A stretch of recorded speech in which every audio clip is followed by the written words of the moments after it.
Hello student, new bright coaching classes में आपका स्वागत है।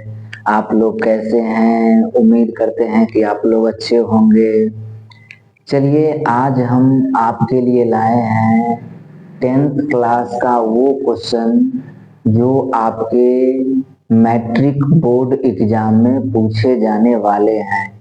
Long question. हम इससे पहले ऑब्जेक्टिव क्वेश्चन की बात किए थे। ऑब्जेक्टिव क्वेश्चन हम पहले ही डाल चुके हैं। यदि आप लोगों ने मेरा चैनल को सब्सक्राइब नहीं किया है तो सब्सक्राइब कर दीजिए, ताकि हमारा जो ऑब्जेक्टिव क्वेश्चन है वो आपको मिल जाएगा। और बहुत सारे विद्यार्थी ये कमेंट कर रहे थे कि सर, लॉन्ग क्वेश्चन को लेकर के काफी दिक्कत हो रही है, लॉन्ग क्वेश्चन हमसे नहीं बन रहा है, या कौन सा लॉन्ग क्वेश्चन पूछा जाएगा, इम्पोर्टेंट कौन सा क्वेश्चन है वो आप बताइए। तो आपका जो लॉन्ग क्वेश्चन होगा वो 5 नंबर का प्रत्येक क्वेश्चन होगा, जो 8 क्वेश्चन दिया जाएगा, जिसमें 4 ही पूछा जाएगा। ठीक है, तो 4 क्वेश्चन हम आपके लिए आज लेकर के आए हैं, जो प्रत्येक क्वेश्चन 5 नंबर का होगा और मैट्रिक बोर्ड एग्जाम के लिए बहुत ही इम्पोर्टेंट क्वेश्चन है 2025 के लिए। ठीक है, तो चलिए हम बात करते हैं क्वेश्चन पे। आपका पहला क्वेश्चन है आपका पहला क्वेश्चन है कि 22 सेंटीमीटर किनारे वाले एक ठोस घन को पिघलाकर 7 सेंटीमीटर लंबा बेलन बनाया जाता है, तो बेलन की त्रिज्या ज्ञात करें। इस तरह के क्वेश्चन आपके सब्जेक्टिव पूछे जाएंगे, जो काफी घुमा फिरा करके दिया रहेगा। लेकिन हम पहले भी आपको बताए हैं कि आपका कोई भी क्वेश्चन हो जो आपको समझ में नहीं आती हो, उसे 3 बार 4 बार जरूरत पड़े तो उसे 5 बार भी पढ़िए। ठीक है, तो चलिए फिर से हम एक बार पढ़ते हैं ताकि आपको समझ में आए। 22 सेंटीमीटर किनारे वाले एक ठोस घन है। ठीक है, तो चलिए हम एक ठोस घन बनाते हैं। ठीक है, एक ठोस हम घन बनाते हैं। एक ठोस हम बहुत ही बारीकी से बताएंगे, आराम आराम से बताएंगे, ताकि आपको 100% समझ में आ जाए, क्योंकि ये बहुत ही इम्पोर्टेंट क्वेश्चन है। ये देखिए, मैंने एक घन बनाया। ठीक है, इसका किनारा जो है 22 सेंटीमीटर का है। ठीक है, तो ये 22 सेंटीमीटर का है, तो ये भी आपका 22 सेंटीमीटर का होगा, यानी कि इसकी प्रत्येक भुजा 22 सेंटीमीटर का होगा। तो लिखेंगे लिखेंगे यहाँ पर घन की भुजा बराबर 22 सेंटीमीटर। यहाँ पर लिखेंगे घन की भुजा बराबर कितना? 22 सेंटीमीटर। अब इस घन को पिघलाया जाता है। इस घन को क्या किया जाता है? कोई बर्तन में रख करके गर्म करके इसको पिघला दिया जाता है, और इसको पिघलाने के बाद जो भी प्राप्त होता है लिक्विड, उससे उससे एक बेलन बनाया जाता है। एक बेलन बनाया जाता है, ऐसे एक बेलन बनाया जाता है। एक बेलन के रूप में इसको ढाला जाता है। ठीक है, और इस बेलन की त्रिज्या पूछा जा रहा है। इस बेलन की ऊंचाई h जो है आपका 7 सेंटीमीटर दिया हुआ है। ठीक है, ये देखिए 7 सेंटीमीटर लंबाई, यानी बेलन का लंबाई ही बेलन का ऊंचाई होता है। ठीक है, तो यहाँ पर लिखेंगे h बराबर कितना है आपका? 7 सेंटीमीटर है। ठीक है, तो हम कैसे बनाएंगे? इसको बनाने के लिए हम क्या करेंगे कि एक ठोस जो घन है उसको पिघलाया जाता है, यानी ठोस घन बनाने में जो धातु लगा है वो उसको पिघलाया जाता है। तो घन का पहले हम आयतन निकालेंगे, तो यहाँ पर लिखेंगे घन का आयतन। घन का आयतन लिखेंगे, घन का आयतन भुजा भुजा के पावर 3, यानी ए क्यूब होता है। आप ये भी लिख सकते हैं, यहाँ पर आप ए भी लिख सकते हैं, ए के पावर क्यूब, यानी भुजा के पावर क्यूब। ठीक है, तो इसकी भुजा कितना है? इसका भुजा कितना है? इसका भुजा 22 सेंटीमीटर है, तो 22 सेंटीमीटर के पावर क्या लिखेंगे? क्यूब। 22 सेंटीमीटर के पावर क्यूब। ठीक है, अब चलिए, इसको जब पिघला देता है तो फिर बनाया जाता है क्या? बेलन। तो बेलन बनाने में फिर जो पिघलाया है उस वो धातु से तो फिर बेलन बनाया जाएगा। तो फिर बेलन का आयतन लिखेंगे, क्या लिखेंगे? बेलन का आयतन लिखेंगे, बेलन का आयतन लिखेंगे, बेलन का आयतन। और बेलन का आयतन क्या होता है? बेलन का आयतन होता है पाई आर स्क्वायर एच। क्या होता है? पाई आर स्क्वायर एच। तो पाई आर स्क्वायर एच जो होगा ये आपका 22 सेंटीमीटर क्यूब के बराबर होगा, यानी इसको पिघला करके हम ये बनाए, ठीक है। तो पाई का मान देंगे 22/7। आर तो मुझे नहीं पता है, आर तो निकालना है, तो आर स्क्वायर के आर स्क्वायर देंगे और यहाँ पर लिखेंगे, सॉरी यहाँ पर लिखेंगे पावर की centimetre power cube, centimetre cube, आयतन है तो पावर 3, ठीक है। सॉरी यहीं पर लिख दे 22 सेंटीमीटर, 22 सेंटीमीटर, 22 सेंटीमीटर के पावर क्यूब लिख दीजिए, ठीक है। 22 है ये आपका, 22 है। तो यहाँ पर लिखेंगे क्या? यहाँ पर लिखेंगे एच, एच कितना है? 7 सेंटीमीटर बराबर, यहाँ पर लिखेंगे 22 सेंटीमीटर के पावर क्यूब, ठीक है। 22 सेंटीमीटर पावर क्यूब, 7 से ये 7 काट देंगे, ठीक है। अब यहाँ पर आपको हो जाएगा आर, आर स्क्वायर बराबर 22 सेंटीमीटर के पावर क्यूब, ठीक है। 22 सेंटीमीटर के पावर क्यूब यानी 22 गुने 22 गुने 22, यानी पावर क्यूब है, पावर 3 है, तो उसको हम 3 बार लिखेंगे, 22 गुने 22 गुने 22, ठीक है। और ये बचा कितना है? 22, तो यहाँ पर लिख देंगे 22। अब ये 22 से ये 22 कट जाएगा, ठीक है। तो आर स्क्वायर बराबर क्या आ जाएगा? 2 22, यानी 22 गुने क्या आ जाएगा? 22। इसलिए आर बराबर, जब स्क्वायर हटाएंगे तो रूट चढ़ जाएगा, रूट कितना होगा? 22 गुने 22, 2 को 22, और आर बराबर जब 2 को 22 है और रूट में है तो इसे निकाल कर क्या लेंगे? 22 सेंटीमीटर। यानी आपका बेलन का जो त्रिज्या होगा, बेलन का त्रिज्या जो होगा ये 22 सेंटीमीटर, इसका आर निकाल करके आएगा 22 सेंटीमीटर, ठीक है। 2 को 22 है तो यहाँ पर हम क्या लेंगे? 1 ठो 22 लेंगे, तो 22 सेंटीमीटर आपको जो है यहाँ पर इसका त्रिज्या निकाल करके आएगा। अब चलिए अगला क्वेश्चन के बारे में बात करते हैं। अगला क्वेश्चन आपका है कि एक समकोण त्रिभुज, एक समकोण त्रिभुज का लंब, पहले तो हम एक समकोण त्रिभुज पहले पढ़ते हैं, फिर से ध्यान दीजिए। एक समकोण त्रिभुज का लंब उसके आधार से 7 सेंटीमीटर कम है। एक समकोण त्रिभुज का लंब है और वो आधार से कितना है? 7 सेंटीमीटर कम है, ठीक है। कर्ण 13 सेंटीमीटर है, तो त्रिभुज का आधार ज्ञात करें। देखिए एक त्रिभुज है समकोण त्रिभुज, समकोण त्रिभुज हम आपको कल समझाए थे कि जिसका एक कोण 90 डिग्री हो वो समकोण त्रिभुज होता है।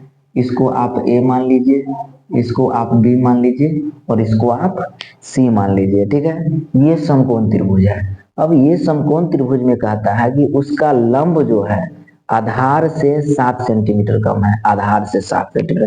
किससे 7 सेंटीमीटर कम है? आधार से।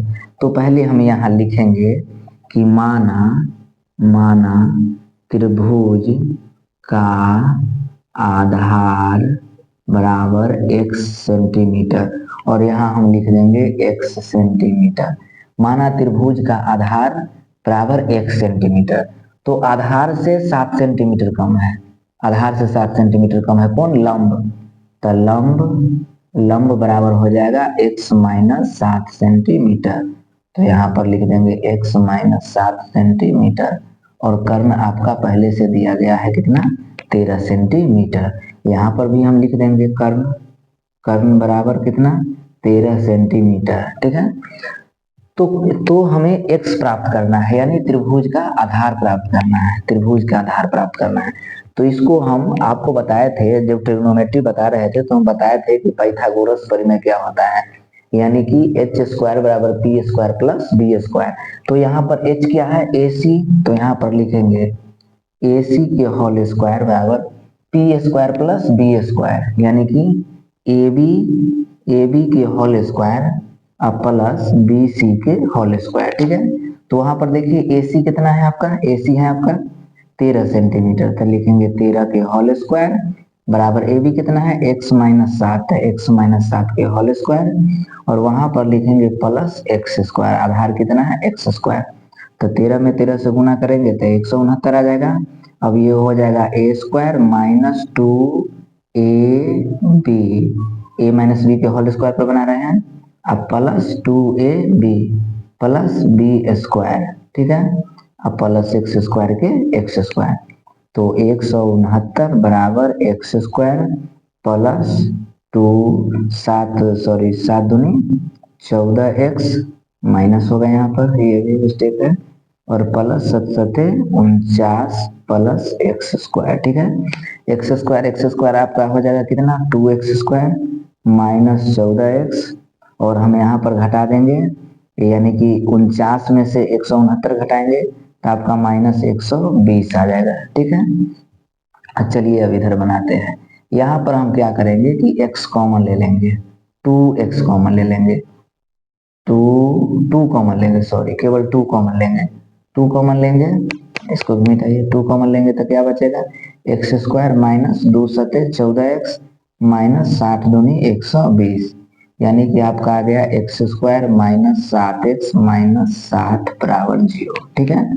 अब इसको फैक्टर करना है, बहुत सारे ऐसे स्टूडेंट हैं जो इस फैक्टर में कंफ्यूज हो जाते हैं कि फैक्टर कैसे करें, तो हम आपको फैक्टर बनाने का एक साधारण तरीका बताते हैं। देखिए आपका लास्ट 60 है ना, यदि यहाँ पर कोई डिजिट होता तो इसको हम इससे गुना करते, लेकिन नहीं है तो 60 है तो हम यहाँ पर 60 का गुणनखंड करेंगे। देखिए 2 से 30 दूनी 60, 2 से 15 दूनी 30, 3 से 3 5 15, 5 1 5।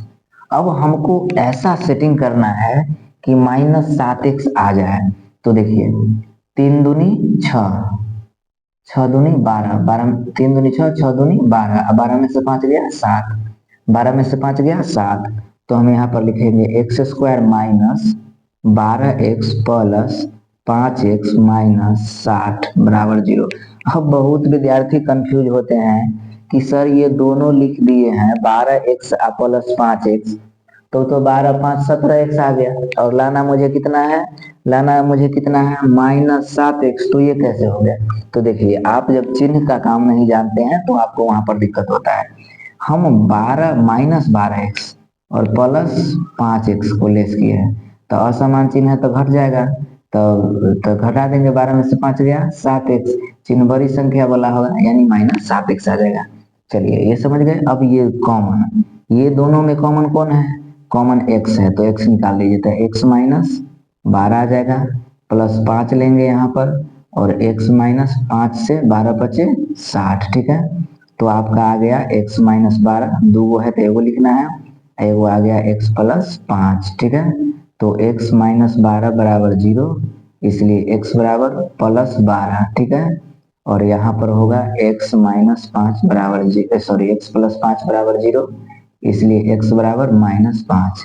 ये माइनस 5 जो होगा ये गलत आंसर है और मान्य होगा, और ये आपका 12 जो है यही सही आंसर है, ठीक है।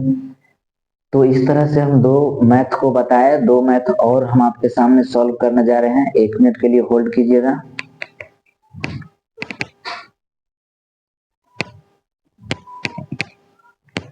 चलिए तो हम आपके लिए लेकर के आ गए हैं फिर से क्वेश्चन, थोड़ा सा क्वेश्चन पर ध्यान दीजिएगा। आपका क्वेश्चन हम पहले ही बताए थे कि वो लॉन्ग क्वेश्चन जो आपको पूछा जाएगा वो थोड़ा सा उलझा हुआ रहेगा आपके समझ से, लेकिन वो जब 2 बार 3 बार पढ़िएगा तो आसानी से आप हल कर लीजिएगा। देखिए एक घड़ी की मिनट की सुई की लंबाई 7 सेंटीमीटर है, तो 10 मिनट में इसके द्वारा तय की गई दूरी ज्ञात करें, ठीक है। चलिए एक घड़ी की मिनट की सुई की लंबाई, पहले एक घड़ी बनाते हैं, चलिए एक घड़ी बनाते हैं, एक घड़ी मैंने बनाया, ठीक है। यहाँ पर एंगल दीजिए, यहाँ 12 लिखिए, यहाँ पर आप 6 लिखिए, यहाँ पर 9 लिखिए, यहाँ पर 3 लिखिए, और फिर यहाँ पर 1 हो गया, 2 हो गया, सॉरी 12 1 2, यहाँ पर 3 होगा, यहाँ पर 9 होगा, 3 होगा, 4 होगा, 5 होगा, 6 है, 7 है, 8 है, 9 है, 10 है, 11 है, ठीक है। ये घड़ी मैंने बनाया, कहता है इसके मिनट की सुई की लंबाई 7 सेंटीमीटर है, इसका मिनट का सुई की लंबाई ये है 7 सेंटीमीटर का है। तो ये घड़ी जो है, ये घड़ी जो आप देख रहे हैं, ये घड़ी एक वृत्ताकार है और वो 7 सेंटीमीटर जो सुई है वो घड़ी की ये वृत्त की त्रिज्या हो गया, यानी आर आपका हो गया कितना 7 सेंटीमीटर। ठीक है, अब 10 मिनट में मान कर चलिए कि 10 मिनट में ये इतना क्षेत्रफल बनाएगा, इतना क्षेत्रफल। तो एक वृत्त के अंदर, एक वृत्त के अंदर जब यहाँ पर सर्कल है और ये त्रिज्या है और 10 मिनट में मान कर चलिए कि इतना भाग यह कवर करता है, इतना भाग को यह कवर करता है, इतना भाग को कवर करता है। तो हम आपको त्रिज्यखंड पढ़ाए हैं, त्रिज्यखंड में तो ये आपका त्रिज्यखंड बनेगा। ये घड़ी है और यहाँ है कांटा और 7 सेंटीमीटर का ये सुई है घड़ी की और यहाँ से ये बनाता है 10 मिनट में। तो ये आपका क्या बन रहा है, त्रिज्यखंड बन रहा है। क्या बन रहा है, त्रिज्यखंड। इसको गौर से देखिए, ये क्या बन रहा है, त्रिज्यखंड बन रहा है। ठीक है, तो हम आप ये त्रिज्यखंड बन रहा है, तो ये त्रिज्यखंड के क्षेत्रफल बनेगा। लेकिन सवाल इसमें ये है कि 10 मिनट में इसके द्वारा तय की गई दूरी ज्ञात करें। 10 मिनट में यह कितना दूरी को तय करता है ये हमको पता करना है। ठीक है, तो 10 मिनट में दूरी को हम कैसे पता करें, इसको जानने से पहले आप ये जान लीजिए कि आपको हम पहले भी बताए हैं कि एक गोल जब सर्कल होता है तो एक गोल सर्कल के अंदर, एक गोल सर्कल के अंदर 360 डिग्री का कोण बनाता है। कितना बनाता है, 360 डिग्री का। यानी 1 मिनट का कांटा 12 घंटा में, जब फिर 1 मिनट का कांटा ये 12 घंटा में घूम करके फिर 12 पड़ जाएगा तो 360 डिग्री का, मतलब पूरा जब गोल राउंड मान लेगा तब 360 डिग्री का कोण बनाएगा। ठीक है, तो कितने कितने 12 पर फिर से जाएगा, यानी 60 मिनट में, 60 मिनट में वो 360 डिग्री का कोण बनाता है। कितना, 60 मिनट में, 60 मिनट में 360 डिग्री का कोण बनाता है। तो 1 मिनट में, 1 मिनट में, 1 मिनट में 360 बटे 60, इस सुना से इस सुना कट दीजिए, 6 जाए 36, यानी 1 मिनट में, 1 मिनट में 6 डिग्री का कोण बनाता है। कितना बनाता है 1 मिनट में, 6 डिग्री का कोण। हमको क्या मिनट पूछा जा रहा है, 10 मिनट में। ठीक है, 10 मिनट में तो लिखेंगे 6 गुने 10 बराबर कितना हो जाएगा, 60 डिग्री का कोण बनाएगा। कितना बनाएगा, 60 डिग्री का कोण बनाएगा। तो अब हम त्रिज्यखंड का क्षेत्रफल ज्ञात कर सकते हैं। तो हम यहाँ पर लिखेंगे, यहाँ पर लिखेंगे त्रिज्यखंड का क्षेत्रफल।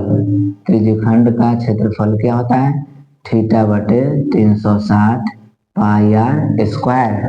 तो थीटा का मान कितना आपको आ गया, 60 डिग्री बटे 360, पाई के मान 22 बटे 7 और त्रिज्या आर कितना था 7, तो 7 गुने 7, ये 7 से ये 7 काट दीजिए, 0 से 0 काट दीजिए, 6 6 1 36, 2 3 6, 11 दूनी 22, तो 11 गुने 7 बटे 3, यानी 11 सथे 77 बटे 3 सेंटीमीटर स्क्वायर। ठीक है, तो इस तरह से भी क्वेश्चन जो होता है ज्यादा उलझा हुआ रहता है, तो इस तरह से क्वेश्चन पर आपको ज्यादा ये नहीं ध्यान देना है। हम फिर से एक क्वेश्चन अभी तुरंत सॉल्व करने जा रहे हैं।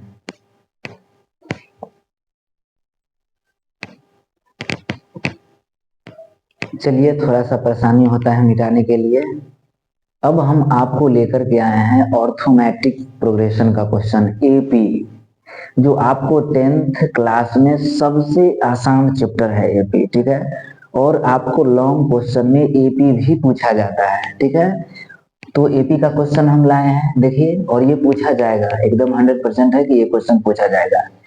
एपी का 31वां पद ज्ञात करें जिनका 11वां पद 38 और 16वां पद 78 है। ठीक है, एपी का क्या करना है, 31वां पद ज्ञात करना है। तो हमको एन तो पता है, एन कि 31वां पद हमको पता करना है, 31वां पद हमको पता करना है, ये तो है हमको पता कि एन हमको पता है, लेकिन हमको न ए पता है और न डी पता है। तो हम कैसे निकालेंगे, तो इसका समीकरण बनेगा, देखिए कैसे बनेगा। हम आपको एक ट्रिक भी बताते हैं, जो ट्रिक से आप बनाइएगा। हम लॉन्ग मेथड और ट्रिक दोनों बताएंगे। 11वां पद 38 है, तो जब भी कोई पद पूछे, 10वां पूछे, 11वां पूछे, 15वां पूछे, 16वां पूछे, तो जो भी पद पूछेगा उससे एक कम आप कर दीजिएगा। 11वां पद 38 है ना, तो आप यहाँ लिखिएगा a प्लस 10d बराबर 38। ठीक है। अब पूछिएगा कि सर कैसे, तो देखिए कैसे होगा सर। यहाँ पर होता है फॉर्मूला क्या, ए एन बराबर A plus N minus 1 into D. ठीक है, तो ए प्लस एन हो गया 11 आपका, तो 11 माइनस 1 इंटू डी, यानी ए प्लस 11 में से गया 10 और 10 में डी से गुना करेंगे तो क्या, ए प्लस 10 डी कितना है 38, तो 38 आ गया। तो ये होता है, तो इसको माइंड मेकअप करके रहना पड़ेगा कि जो भी पद पूछे उससे एक कम कर देना है। और देख लीजिए अगला, देखिए 16वां पद कितना है 78 है, तो a प्लस एक कम कर दीजिए 15d बराबर 78। चलिए अब समीकरण हम बनाते हैं। ठीक है, आपको पता है कि यहाँ पर प्लस है तो माइनस देंगे, यहाँ पर माइनस प्लस है तो माइनस देंगे, यहाँ पर प्लस है तो माइनस देंगे, ये कट जाएगा। 10 असमान चिन्ह है तो घट जाएगा, तो यहाँ आ जाएगा -5d, और यहाँ पर 38 में से सॉरी यहाँ पर 38, यहाँ पर 78 है, यहाँ पर 78 है। ठीक है, यहाँ 80 का 11वां पद 38, 11वां पद 38 और 16वां पद कितना है 78 है। ठीक है, तो ये घटा देंगे तो आपका क्या आ जाएगा, ये 10 में से एपी का 21वां पद 38 और 16वां पद 78 है, तो ये 8 में से 4 में से 3 गया, 8 में से 8 गया जी, और 4 में से 7 में से 4 गया, कितना हो जाएगा, 7 में से 3 गया 4, 40। कितना हो जाएगा, 40 हो जाएगा। सॉरी यहाँ पर क्वेश्चन लिखने में गलत हो गया है, यहाँ होगा 73, यहाँ पर क्या होगा 73 होगा, 73 होगा। ठीक है, 73 होगा, 73 होगा। चलिए 13 में से 8 गया 5, और 6 में से 3 गया, कितना हो जाएगा 3, ये भी चिन्ह सम माइनस का होगा, माइनस माइनस कट जाएगा, तो 5d बराबर क्या आ जाएगा 35, इसलिए d बराबर 35/5 काट दीजिए, 5 7 35, तो d बराबर क्या आ जाएगा आपका 7 आ जाएगा, d बराबर आपका 7 आ जाएगा। अब चलिए समीकरण 1 में मान देते हैं, लिखेंगे समीकरण 1 में d का मान देने पर, समीकरण 1 क्या है, a प्लस 10d बराबर 38, इसलिए a प्लस 10 अगुने d कितना आया है 5 7 35, d आपका 7 आया है, तो 7 बराबर 38, इसलिए a प्लस 10 7 70 बराबर कितना हो जाएगा 38, इसलिए a बराबर 38 को इधर लाएंगे तो प्लस जाकर माइनस उधर 70 हो जाएगा, तो a बराबर क्या होगा 10 में से 8 गया 2, 6 में से 3 गया 3, यानी -32। आपका a बराबर कितना आ जाएगा, a बराबर आपका आ जाएगा -32। तो मुझे a पता हो गया, मुझे d पता हो गया, तो n निकालने में कोई परेशानी नहीं है।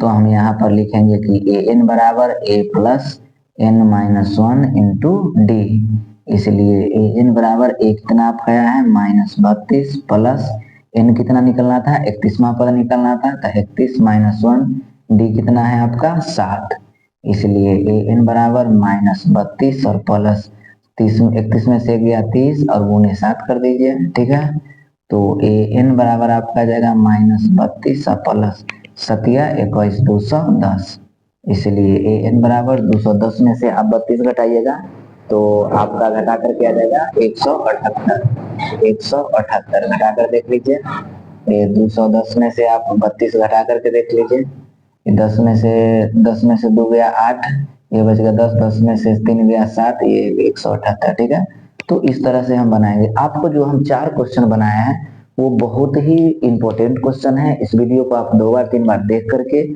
उसे समझ लीजिए। कोई भी दिक्कत हो तो कमेंट में बताइए। यदि हमारी वीडियो आपको अच्छी लगी हो तो लाइक कीजिए, सब्सक्राइब कीजिए, ताकि आप तक हम कोई भी वीडियो लेकर के आए और आपको समझ में आए। हम कॉन्सेप्ट को भी लेकर के बताते हैं, आज कॉन्सेप्ट हम नहीं बताए हैं क्योंकि बहुत सारे कमेंट्स इस क्वेश्चन पे आ रहे थे। कल हम फिर से बोर्ड एग्जाम का ही क्वेश्चन, जो आपको शॉर्ट क्वेश्चन जो होगा उसके बारे में हम चर्चा करेंगे। तो हमारे चैनल को लाइक और सब्सक्राइब जरूर कर दीजिए। धन्यवाद।